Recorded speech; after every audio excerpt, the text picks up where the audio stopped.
Yeah, it just got cold out here on the Oregon coast.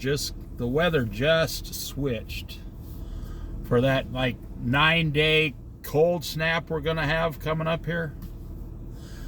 For the first full week of February 2025. Okay, so I did one Bible study this morning, just driving down the road, about renewing your mind. It's actually the most important Bible study I've probably ever did, because that's what Jesus says, the renewing of your mind. Paul talks about it, all the disciples.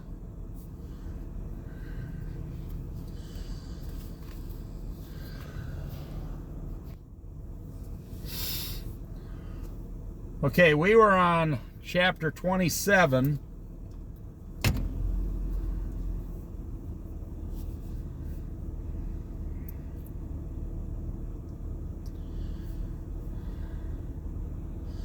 Verse 8. I knew I'd find it. Like a bird that flees its nest is anyone who flees from home. You know, this goes to the prodigal son. This goes to children who abandon their parents, I would say. Now, I have a different take on that. You know, society wants to take... Basically, let me teach you something real quick.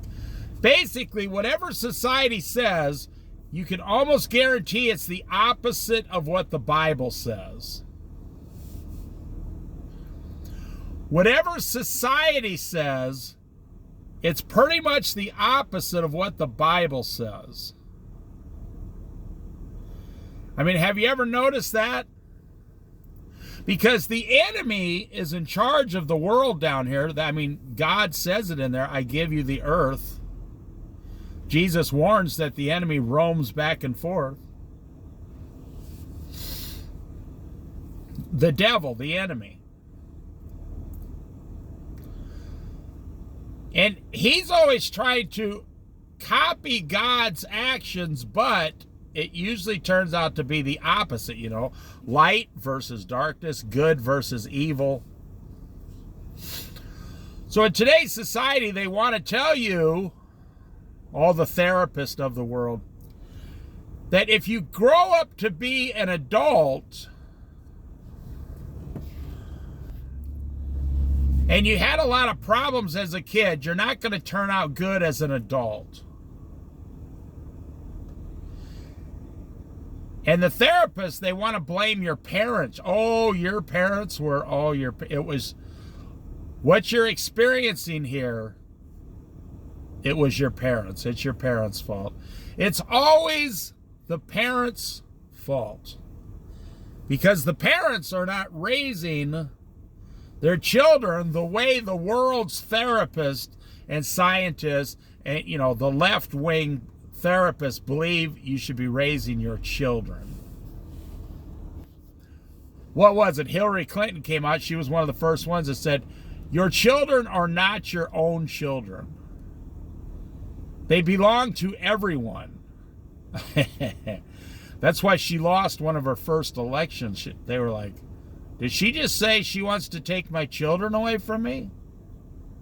Yeah, that's what she was suggesting.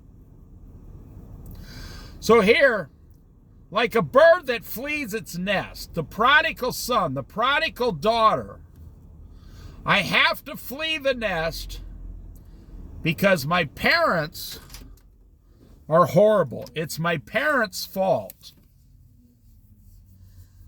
Well, let's analyze the facts. No, you're 14 years old, 15, 16, 17 years old. No matter how much you try, you don't know even half of much as your parents know. Probably not even 10%.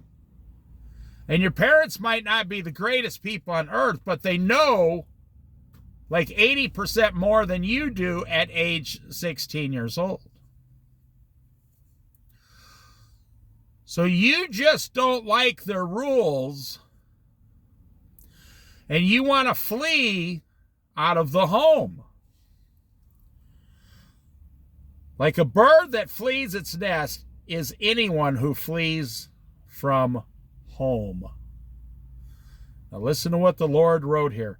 Is anyone, any boy, any girl, any husband, any wife flees from home.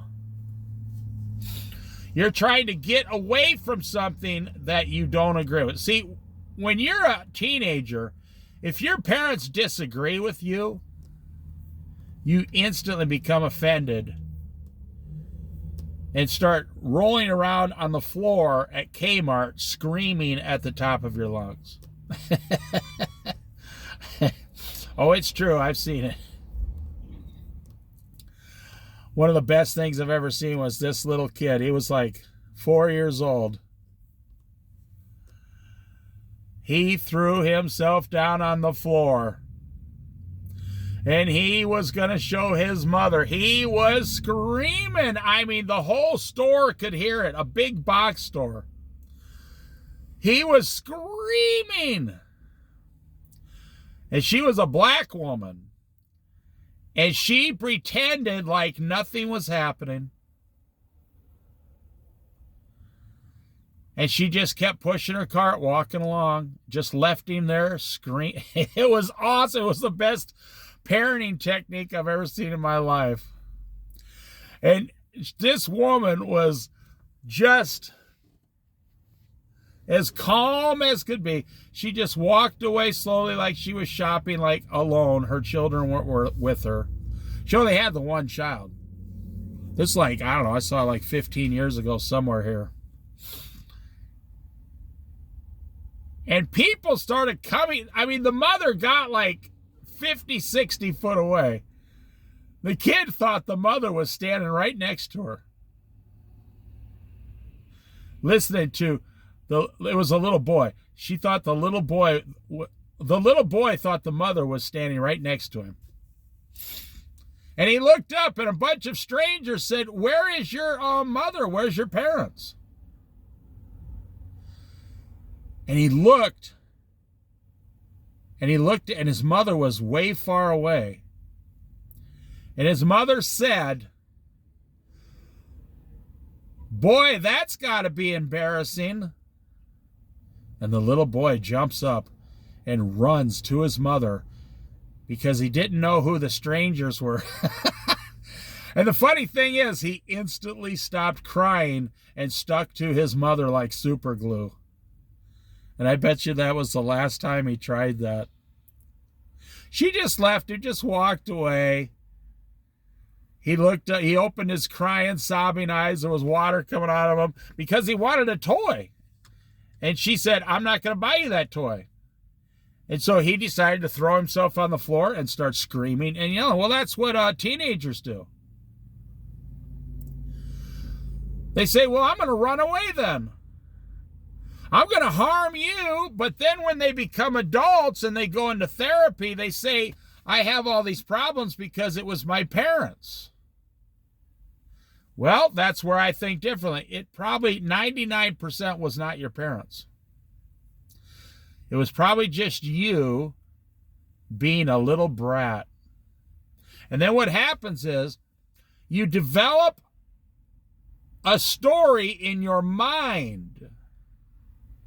You develop a story in your mind over the years that you can't change. In fact, not only that, you add to the story. You've told this story, which is not true, 100 times to people in your lifetime. But it wasn't true. You started with a false narrative.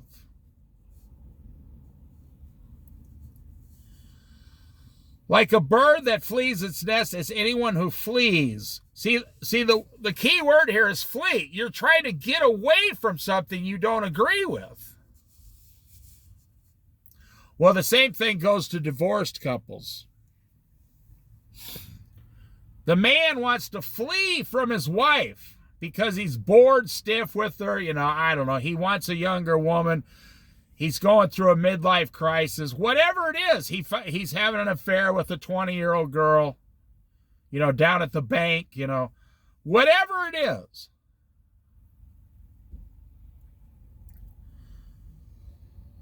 But he is wrong, not his wife. The child is wrong, usually not the parent. See, the prodigal son thought he was correct when he left. Well, I'll show them, says the prodigal son. I'll punish my dad. I'll show him I can become way wealthier than he can. It always ends up like the tortoise and the hare story, the rabbit and the tortoise turtle story. The rabbit has lots of energy, but wears out quickly and has to rest a lot. Do you ever notice rabbits run and then they got to stop and rest? The turtle has stamina, strength, and endurance, goes very slow, but doesn't ever have to stop. A turtle can crawl across the desert in Nevada or Arizona all day long. No water, no food, none. Just one foot, pull, the other pull, pull. You think,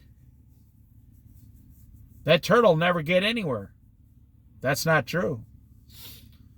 By the end of the day, the turtle is several miles across the desert. But the rabbit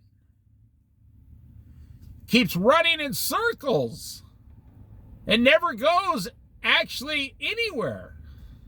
The rabbit has a hole in the ground and never ever goes more than, a couple 100 foot away from its hole in the ground for safety.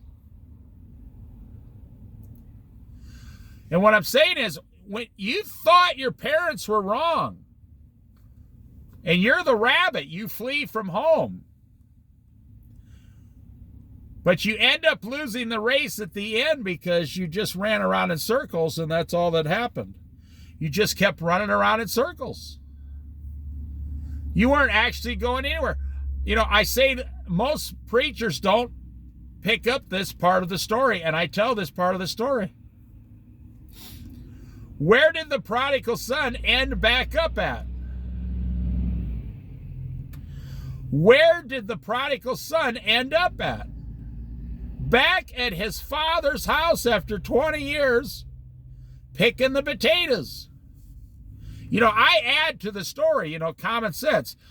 The father says, you want to help pick the potatoes? And the prodigal son flips out and says, no, I'm not going to pick potatoes out of the ground. We don't need to do it this way. I can do it much better. I know way more than you. And the father says, well, this is the way we've done it for 10 generations. Let's just go ahead and do it and get the work done and get it over with. And try to enjoy ourselves, and then we'll eat the potatoes and enjoy eating them. I mean, you like baked potatoes? You like mashed potatoes? You like potatoes with gravy? Ooh, I like that one. Little salt and pepper on there.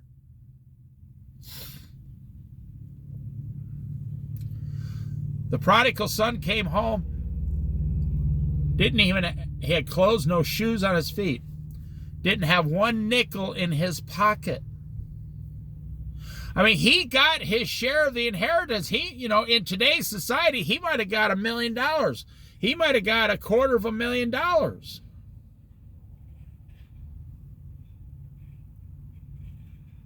He might have got a lot of money. So he wasn't as smart as he thought he was. But here's the ironic part of the story. He ended up where he started, except when he started, he had all these things. When he ended up, his father reinstated him out of love, but he lost all his self-respect. He lost, I'm sure the servants looked down. I'm sure his brother looked down on him, the story says. His family and friends says, hey, I see you came home as a poor guy. And all his friends are driving around the farm, in a nice truck, and they own their own land. And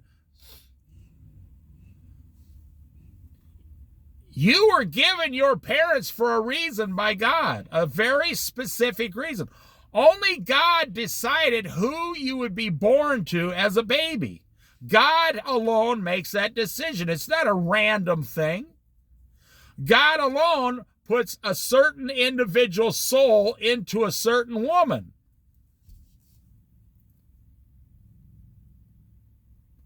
God chooses. And it's not because your life's going to be super easy. No, it's because that's the place you're going to learn the most and have the most chance to find Jesus.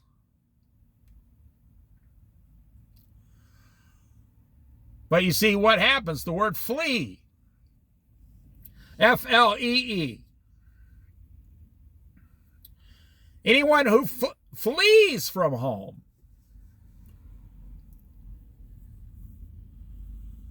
Well, that's, I'll say this and then we'll go to the next verse. That's a reaction stupid people have. When you're in an argument and you don't have the tools or the weapons or the truth to continue the argument, it's like debate class in high school or college, and you're losing the debate and you know you're losing, and the other person you're debating is just telling the facts way better than you are.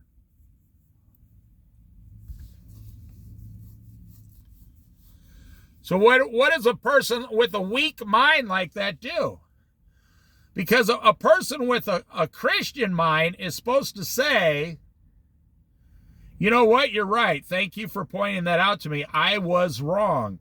I was wrong. Boy, the three words in today's society that almost nobody can say. I was wrong. I apologize. Thank you for teaching me that. You know, your parents say, no, you need to pick the potatoes. You say, you know what? You're right. I was wrong. I'm sorry, Mom and Dad. I'll be more obedient next time. And then when you turn 18 here, you can go to college or whatever, or get a job and get your own place and do it your own way if you want to. But to go 40 years and never talk to your parents again because of something happened when you were 15 years old, that's ridiculous. That's the stories I get from my personal experience watching people around me from this verse. Verse number 9. Perfume and incense bring joy to the heart, and a pleasantness of a friend springs from their heartfelt advice. Okay, see, that's the same thing as the person who flees the house that I was telling you. Someone's trying to teach you something. You don't like what they're saying. You don't like what they're teaching. You want to get out of there. You want to flee.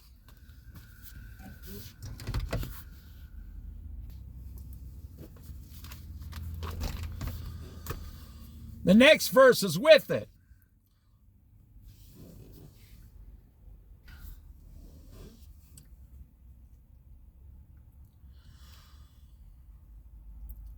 Like perfume and incense bring joy to your heart or to your nose, your smelling.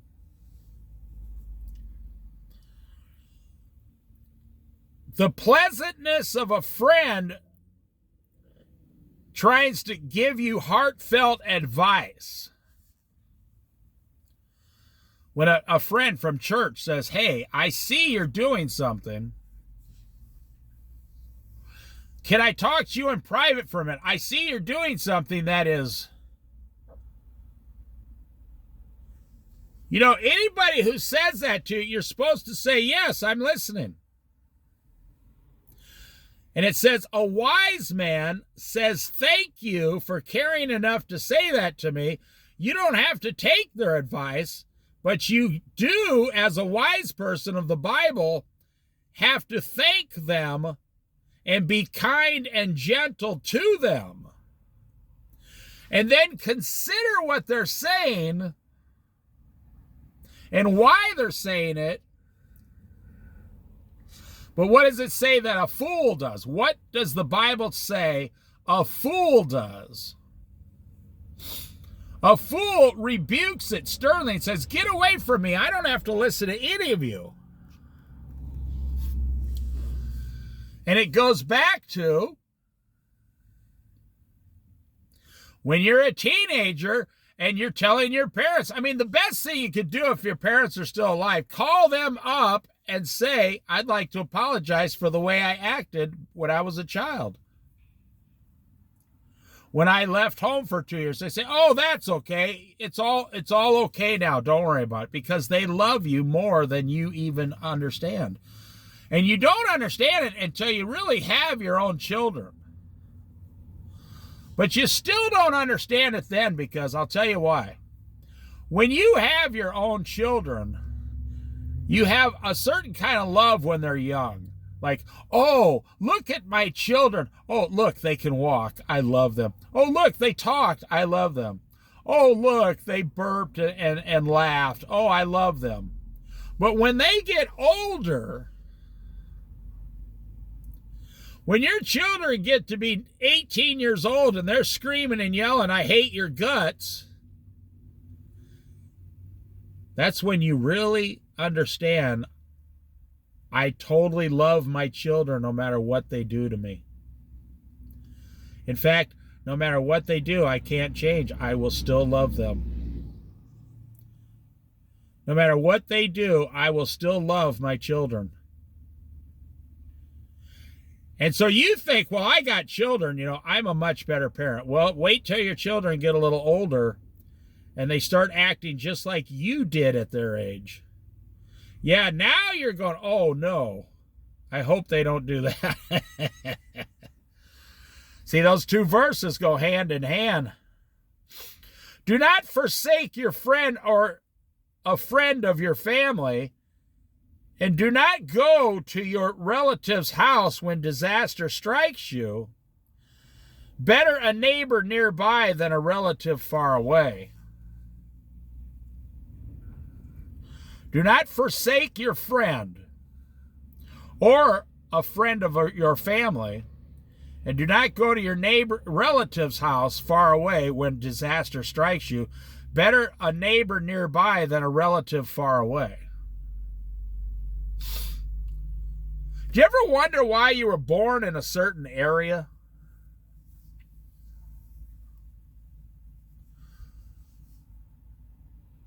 Why did God put you in your mother with that father in a certain area? You see, God knows. God, let us not forget. Let us never forget. God does see your whole life before you're ever born. Now, it's not predestiny. No, it's not. Nothing's predestined, because you have free will of choice. What it is God is so wise and perfect, he sees what you're going to choose. God sees what you're going to choose your whole life. Do you know now this is going to blow your mind. Do you know every decision you're ever going to make the rest of your life, God already knows in advance that you are going to make it? It's not predestiny. You had the choice to make it. He just knows what you did choose. Now, how does he do that? Well, it's not time travel. It's God has the ability to look forward 80 years and see everything you did. That's the only conclusion we can come to. God does not need to look backwards because everything already happened. He knows that. God has the ability to say, okay, we got this guy here, Bob or Jim or Jeff. I'm going to look forward and see every decision he ever made on his own. It's the debate, is my name written in the book of life? Well, really, only God knows. Did you stay with God your life? Did you become a Christian? Did you decide to follow Jesus Christ?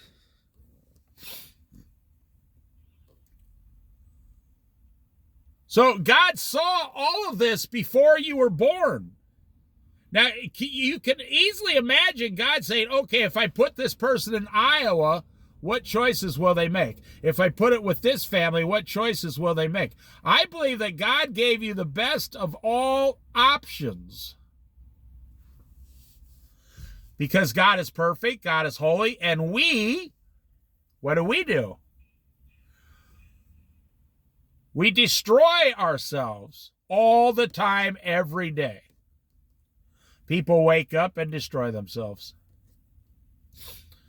People say, hey, I saved $30,000. That's a lot of money. I saved $30,000. So what do they say? That's good. I'm going to keep it in the savings and let it grow. Nope, they don't say that. They say, I'm going to give it to the bank and buy a $300,000 house. Huh? It took you 10 years to come up with $30,000 unless your parents gave it to you. And after 10 years and $30,000, you now give it back to the bank and borrow more money.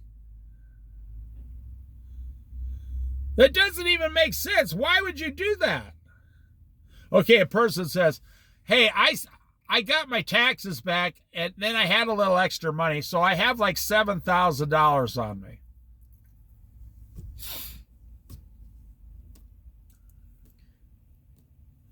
What do you do? What do you do with the money?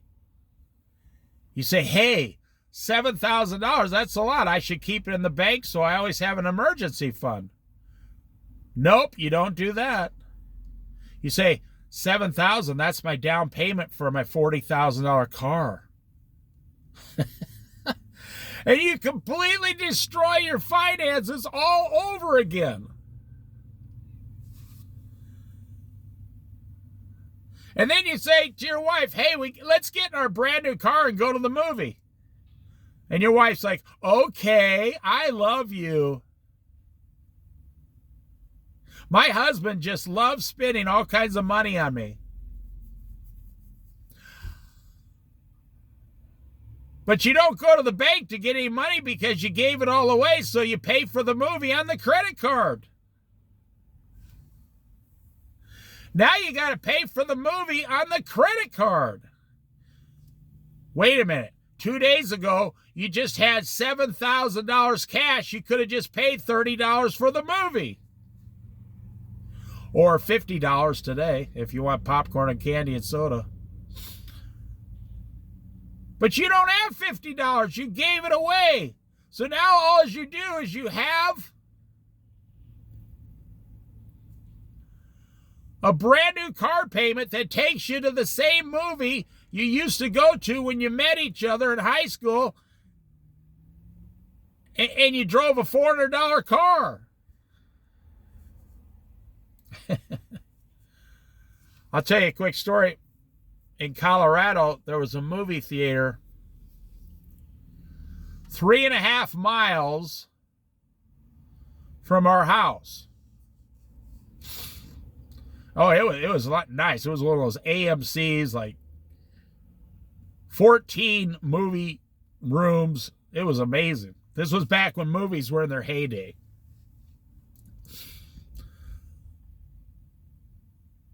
Now, we could have drove there, but there were some railroad tracks we discovered, my wife and I, and we were 35 years old, and we walked 3.5 miles down the railroad tracks that went right behind, well, not behind, right in front of the movie theater. But there were no trains at night when the movies were going, no. So we walked 3.5 miles down these railroad tracks on an adventure. It only took about 1 hour because we stopped to keep looking at rocks and stuff.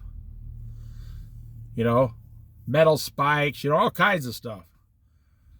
Railroad tracks, you can find all kinds of cool stuff. And then when the movie was over, and the sun was going down, we'd walk 3.5 miles back to the house on the railroad tracks. You don't need to own and we had a car in the driveway, sure. Well, the parking lot, I should say. We were renting an apartment in the parking lot. We had our perfectly running car. We said, we want to go on this adventure. We want to drive down there. I mean, walk down there. That's why we've never had to buy a new car. One time I climbed Pikes Peak, Colorado. Pikes Peak Mountain, America's mountain, America the Beautiful's mountain, Colorado Springs, Pikes Peak, 14,110 foot tall. And I was taking the Bar Trail up the back of Pikes Peak. It was a 12, I think it's a 12.5 mile trail, or 12 miles straight up. And I didn't want to leave my car overnight there. I had my backpack, all my supplies, everything I needed. I took the bus. I took the very first bus all the way across town in the morning. I had to get a connecting bus to Manitou Springs, Colorado. And then I had to walk a mile to the trailhead. And the guy looked at me and said, "You going on a hike?" I said, "Yeah, I'm taking the bus. So I'm going to go hike to the top of Pikes Peak today and then spend the night and come back tomorrow." He said, "Well, God bless you, son." He says, "That sounds amazing." He said, "I got to work. I'd go with you." And that's what I did. I took the bus to the mountain I was going to climb.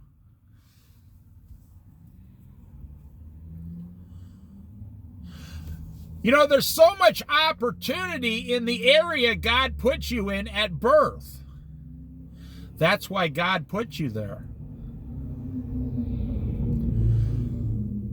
But most of us think,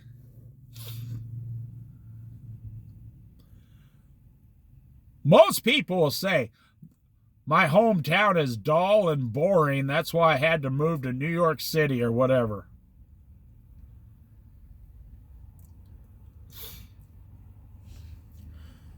Verse 11. Be wise, my son, and bring joy to my heart. Then I can answer anyone who treats me with contempt. You know, that's like Job. The devil challenged God. Well, if you take away everything Job has, surely Job will curse you to your face. And God said, okay, go ahead, take away everything he has, except his life. I've always wondered why the devil never took Job's wife away. He took all his servants, his livestock, his land. Tornadoes came. He put scabs all over. He took every one of his children's lives. Why not his wife? Well, just like the Garden of Eden, the woman was the one who first caused the fall. And she ate the fruit first. Well, in Job's case, his wife came out and said, why don't you curse God and die and get rid of your pain? And Job never cursed God. He did not curse God, and God gave him twice as much as he had before. That's incredible.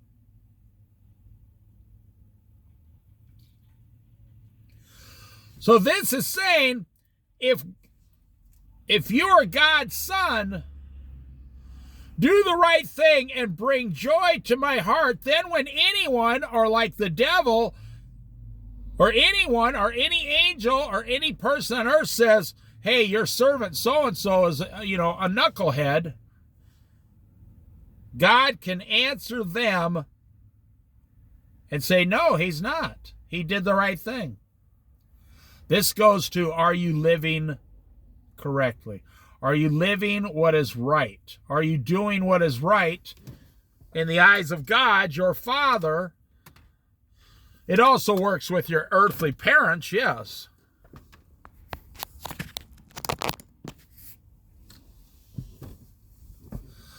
But are you doing what is right in the eyes of God? And then if anybody says anything bad about you, he can answer them back. Verse 12, the prudent see danger and take refuge, but the simple keep going and pay the penalty. Now that was in here before. The prudent, meaning the wise, the saved, see danger and take refuge. What do you think is danger? Now, there you go. But the simple or stupid, the unsaved, the stupid unsaved, keep going and pay the penalty.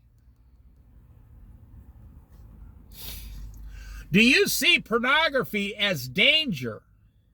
Like if you saw a tornado come into your house, you would immediately run to the basement and take refuge, right? Yeah. Well, hopefully you're smart enough to do that. If you saw a forest fire coming towards your house, you'd immediately call the fire department, right?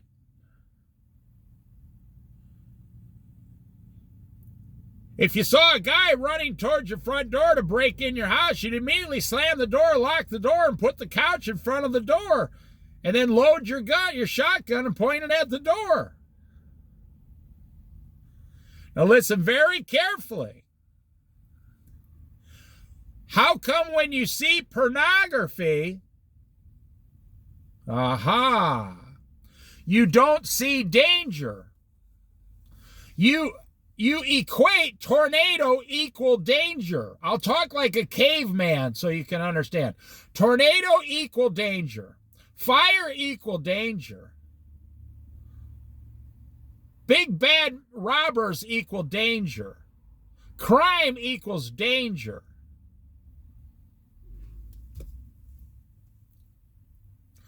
How come when you see pornography, you don't think it equals danger?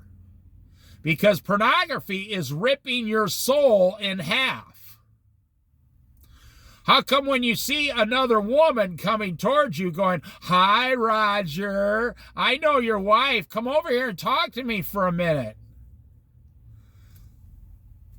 Woman, strange woman equal danger, run away. Hey, I tried to talk to your husband the other day, and he ran away from me.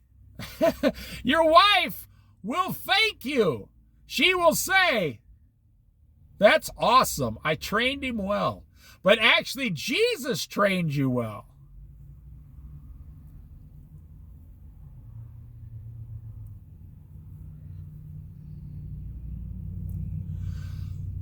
How come when you like, for example, gambling or stealing or overspending, you don't see danger? I'm about to sign a $379,000 loan. Equal danger. How come you don't see that? You say, oh, that's a good thing. Well, this morning we went through the renewing of your mind. That's what a Christian is doing constantly through the Word of God and through prayer, the renewing of your mind daily, getting more and more like Jesus every single day. But I'm always amazed, God, how come you don't see alcohol as equaling danger? It's been proven to be a poison. It's going to kill you someday. It's going to make you look like a fool. It's not a Christianly thing to do. How come you don't see smoking as don't smoke or I will die? You know, that's what I said. You see a tornado coming, everybody flips out.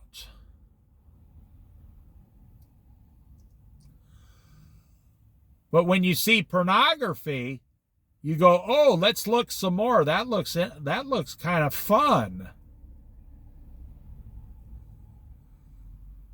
Your chances of being killed by a tornado are about 1 in a million.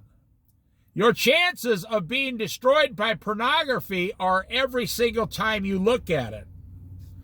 It has a 100% destruction rate. Pornography has a 100% destruction rate.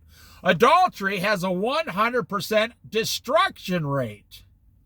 Smoking has a 100% destruction rate. Alcohol has a 100% destruction rate.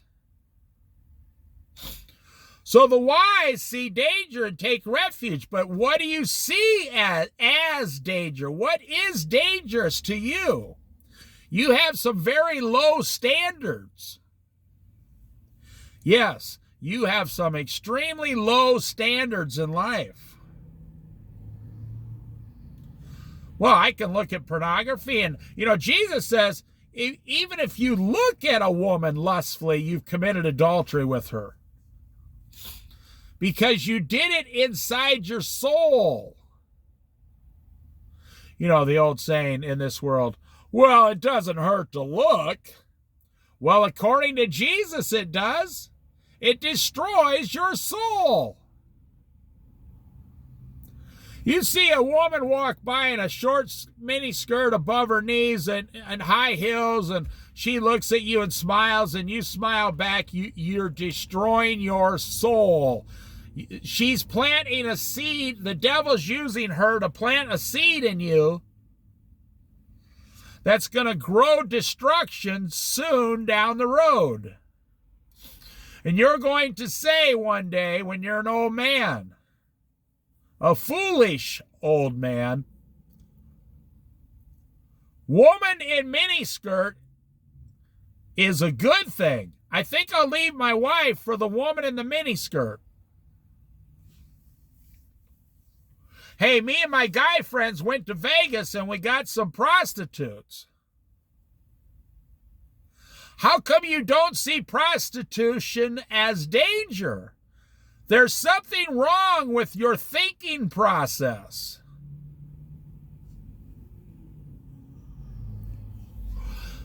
How many people go to a prostitute and come home with a disease that they can never get rid of?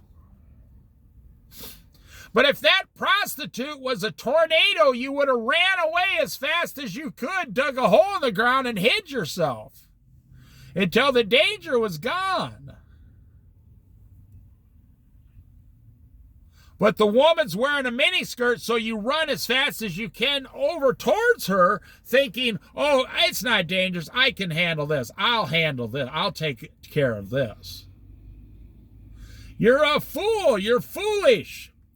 The prudent see danger and take refuge, the wise. But the simple, the stupid, keep going and pay the penalty. You keep going towards the danger, towards the pornography. You keep going towards the drugs. You keep going towards the thing that's going to completely destroy your life. You might say, oh, you're overreacting. No, not me. I have nothing to do with this. This is between you and the Word of God. You think you could go up to Jesus and say, come on, Lord. You telling me I can't sleep with a prostitute now and then and still go to heaven? I can't look at pornography once in a while and still go to heaven?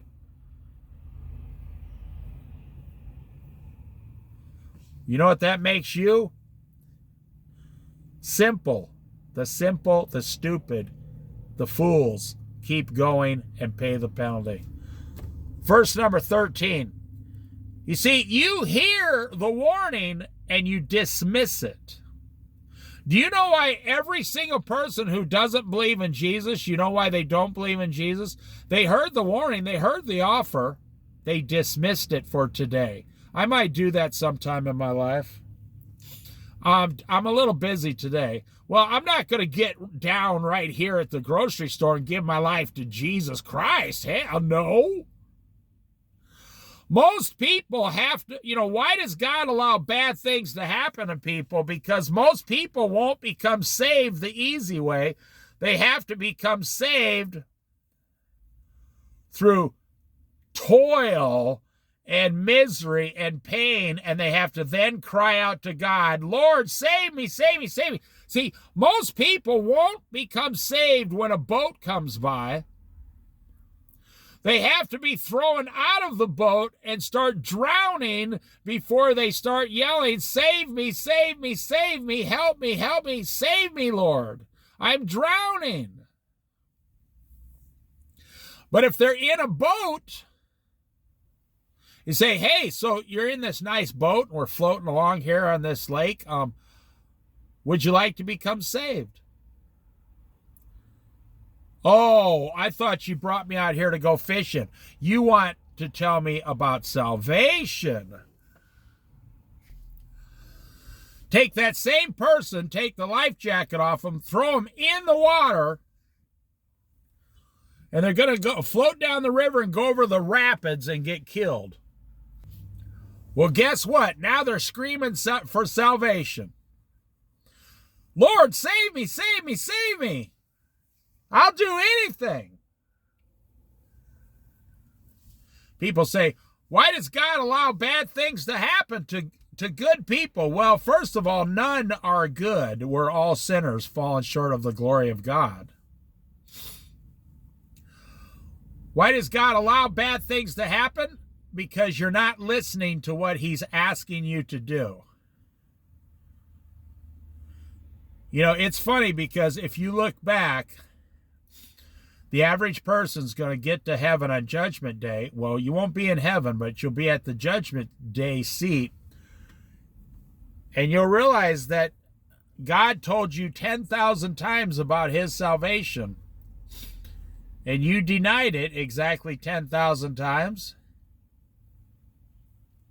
And you realize, wow, I heard this story for like 10,000 times and I just kept putting it off.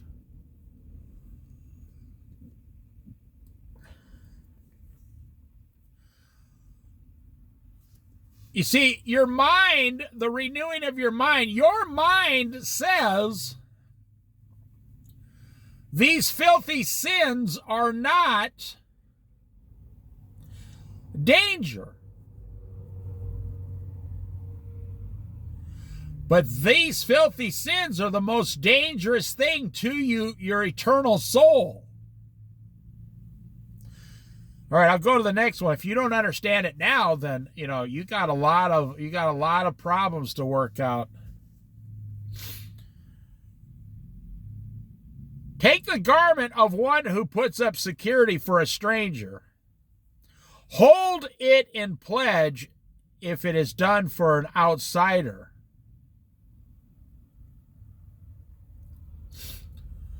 Meaning, if you don't get something from them. See, this is like a pawn shop. You can't walk into a pawn shop and say, hey, I'm a really nice guy. Could I borrow $100? They go, well, let's look at your face a second here. You know what? You do look like a really nice guy. We're going to borrow you $150, and we're just going to trust... yeah, right. We're just going to look at the show Pawn Stars. We're just going to trust that you'll bring the money back in a month. You're like, thanks, guys. I really appreciate it. Nope, that's wrong. They say you have to, if you want $100, you have to give us something that's worth $300. Because they can only sell it for like $200. So they borrow you $100, you never show up again, they sell it for $200 and make money. They're not going to borrow you money because of your good looks.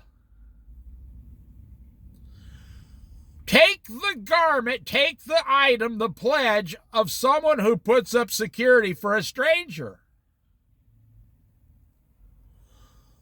Hold it in pledge if it is done for an outsider. Well, that's what a pawn shop is. Someone says, hey, I need $100. And they go, well, we've never seen you before. Do you got an ID? You got to have a driver's license, an ID, or whatever. A picture ID from this state. Well, maybe they'll do it from other states. I don't know what the rules are. You go, yeah, I got this watch I bought for $500. So like, okay, we'll give you $150. You sign here, read here. If you don't come back in 30 days, this watch belongs to us. If you come back past the 30 days, you will not get the watch back. If you come back on day 31, you will not be able to get your watch back. And everybody says, yeah, oh, no problem, no problem. Yeah, okay. I just went to the casino. I just blew all my money, but I get paid next Friday. I'll just come in and get my watch back. No problem, no problem. And then 32 days later, you see the watch in the case in the pawn shop for sale. They never came back. Because you went down and got your paycheck on Friday, and you went back, instead of going to the pawn shop and changing your life, you went back to the casino. And you said, I believe that I can win the money back, and then I'll just give the pawn shop the money I won. And you went down there and lost $300 more. And now you're like, wow, I lost a $500 watch. I lost $300 this week and $300 the week before. So now I'm down $500 plus $600, $1,100. And all you had to do is give the pawn shop back $100 plus the fee of like $30, $130. And then go home and never go to the casino, never go to the Indian casino, the Las Vegas casino. Don't go, don't gamble, don't do it. Don't go to the woman who says, my husband, I'll tell you a quick story. I won't tell you very many details. I was working at this restaurant. I was not a manager. I was just a dishwasher, actually. And they had a little work party,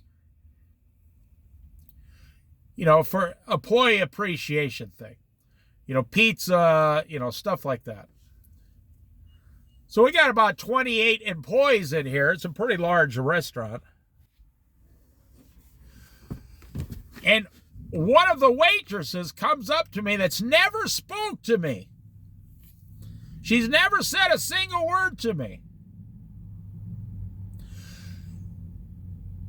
I'll say she was well endowed, put it that way. And she was older than me by 10 years. And men at the restaurant, they try to get her go out or whatever. And she was like, leave me alone. No, I'm a very, I got a boyfriend. I have a fiance, blah, blah, blah, blah, blah. She comes up to me out of all people. I'm telling you, it's because I was a Christian. And she says, my boyfriend's out of town for 3 more days. Do you want to come to my house and spend the night with me? I was like 40 years old. And she was like 50. I almost fell over. I was like, I was shocked. I didn't expect her, of all people, to say that. I thought she was an upstanding type lady who was loyal to her fiance. And I said, well, I'm a married man. I'm happily married and I'm a Christian. I can't do that. She says, I won't tell anyone. Come on, she says, just come over and spend the night with me, and then we'll always have that experience to think upon when we get older. So I never said another word. I went back into the restaurant. And she looked at me like I was the biggest idiot to have ever lived. Like, you're passing up such a great offer of spending the night with me? Well, she did that. She thought I was safe. But the devil knew I was a Christian. He was trying to use her, and this ain't the first time she did it. And she got married to the guy. She moved out of state like a month later. She got married. She wanted a fling before she got married, and she thought I was the guy. And the only reason she could have thought that was the devil.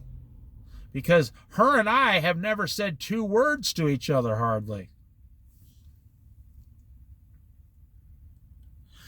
And right here, you know, she was going to ruin my life. See, I'm going back to the danger part here. What do you see is dangerous?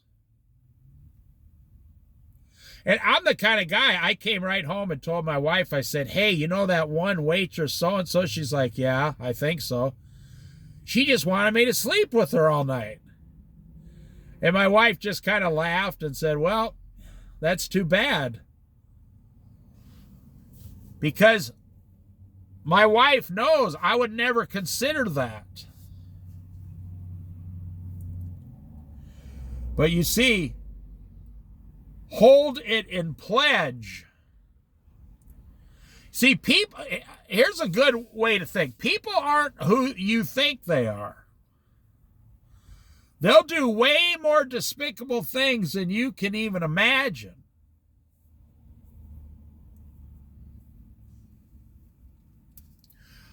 We're going to stop pretty soon. We'll do 15.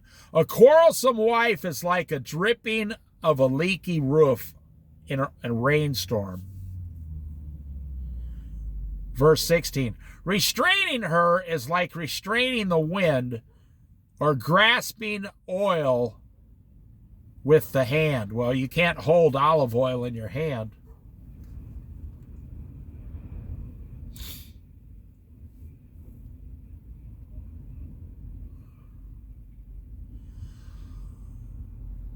A quarrelsome wife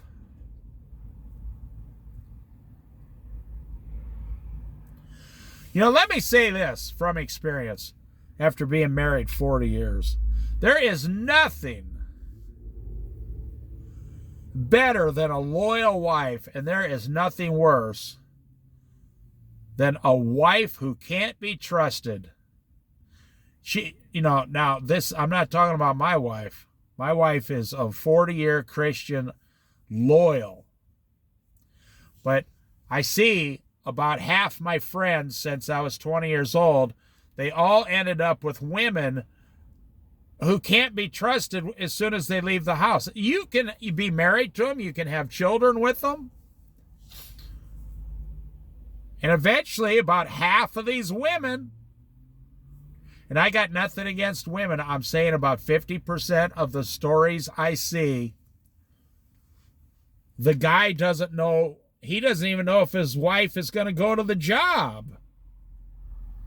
He doesn't know when she's coming home. Is she getting groceries? We're going to get into the woman of noble character in verse 31, chapter 31. Oh, it's going to be amazing. It says, a wife of noble character who can find? She is worth far more than rubies. Her husband has full confidence in her and lacks nothing of value. Don't worry about what a woman looks like when you marry her. Worry about her character. Is she a woman of noble character? If she's not a woman of noble character, she's not going to magically turn into a woman of noble character as soon as you become her husband. She's not going to be magically, Bob is my husband. I magically changed overnight. No. If she has bad character, she's going to have bad character when you're married to her.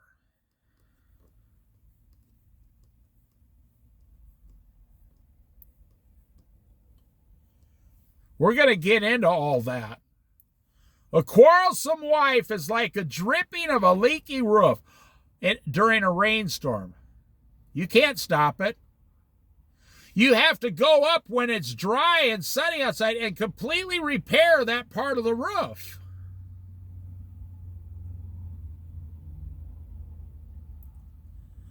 Which tells you you have to completely repair your wife's ability to quarrel all the time.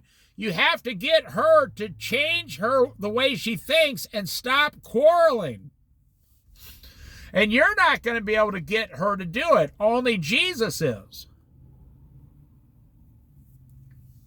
Well, this is a fascinating Bible study, I'll tell you that. You know, people come along, you know, they're like, let me say this and then I'll end this study here. And we'll finish this chapter in the next, there's not many left. But listen, we got less than half a chapter left. So we'll do it in the next one. Do you ever notice people are always wanting something from you?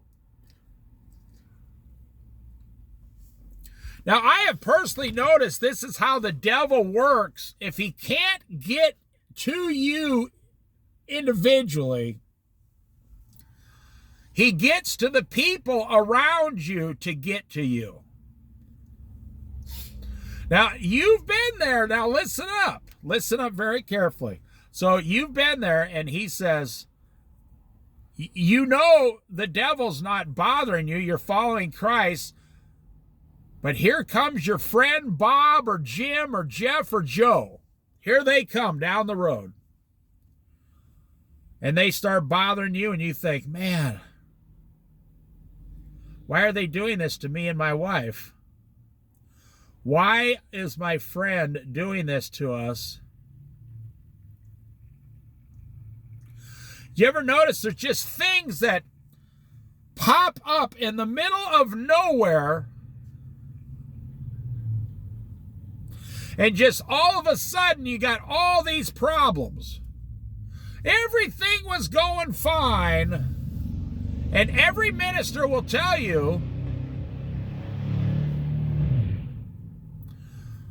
this is how the devil gets to you, through the people around you, the non-believers around you. Do you ever sit there and everything's fine, and then all of a sudden 12 things happen around you? Well, let me give you some advice from my experience. You don't have to respond to any of those 12 things. They're not things that are for you. They're not there to help you. They're not for you. They're things there to destroy you. You don't have to respond. You don't have to answer the phone when that certain person calls. You don't have to answer your phone. You don't have to talk to that certain person. You don't have to say anything. You do not have to involve yourself in their problems. Their problems do not have to become your problems. You get what I'm saying? Well, yeah, but it's my sister, my brother, my mother, my father. Well, guess what? They're adults. You know, I could technically prove in the Bible, if I had to, that you're not supposed to be throwing your pearls to pigs. The pigs are the non-believers, and your pearls are your faith in the believers. You're not supposed to be throwing the things God gave you to the pigs. And that's, you know, spiritual gifts. You're not supposed to say, hey, Lord, I know you gave me this thing the other day, this valuable gift. I went out and threw it into the pig pen, and the pigs turned and trampled it. And the Lord would say, why'd you do that? I mean, are you stupid or something? Well, the pigs said they were hungry. The pigs said, well, those pearls look good. Can you throw them to us? Well, that's what your friends and family are doing, and they're being used by the enemy. They're saying, we see that you got a pretty good life over there with Jesus. Can we come over to your house and destroy your life for you? I know I'm laughing, but you know it's true. You ask any minister, a minister can be sitting down at night, just getting there. He's got his dinner on the table, and he's like, oh, I'm looking forward to this, this cheeseburger. And I'm a good minister, and I got a little rice on the side, no French fries, and I got some broccoli. Some steamed broccoli. I'm looking forward to this, and I'm going to drink water and take my vitamins. And as soon as he goes to take the first bite, the phone rings. And it's someone in the world saying, help me, I'm drowning. And the minister goes over to their house and it says, nothing's happening to you. Why did you call me? You weren't drowning? Well, yeah, but I got a lot of problems. You see, you don't have to get involved with those people. Now, let me tell you from experience, and I'm going to end this right here. There are some, you're just not old enough to understand yet. There are some people out there that will have problems until the day they die. No matter, and you're just one of 100 people who have tried to help them. They will have problems. You're not, let me say this. You will not solve their problems. You will not solve their problems. You cannot solve their problems. You will not solve their problems. Their problems will not get solved because you and all of your amazing stuff showed up. If Jesus can't solve their problems, meaning because they don't turn to Jesus, then you're not going to solve their problems. Don't borrow people money. Don't take their coat in pledge. Don't do those things. Give your money to the church and let them go down to the church like you do and ask Jesus for help. You're not Jesus. You are not Jesus. I'm telling you, I'm letting you off the hook here. You don't need to be, you keep trying to do God's job, become the Savior.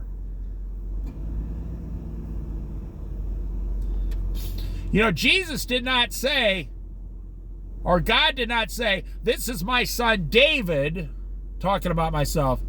Do as he tells you and you shall be saved. He didn't say that. He said, this is my son Jesus. Do as he tells you and you will be saved. I don't have the power to save you or even solve one of your problems. Speaking of people with problems, you can Google any problem today. Just pick any problem. How do you solve such and such problem? And Google will tell you the answer in 5 minutes. So when someone says, how do I do this? Oh, you're the only one because you're a Christian and I need help and I need your money. And then I eventually need to come and live in your spare room. Just look at those people and say, have you tried asking Google how to solve the problem? I'm 100% serious. Because the only thing they're doing is trying to wreck your Christianity. The devil is using them to destroy you, whether they know it or not. Now you keep in mind what I said there, because that's what destroys most Christians, is the people around them that do not believe in Christ.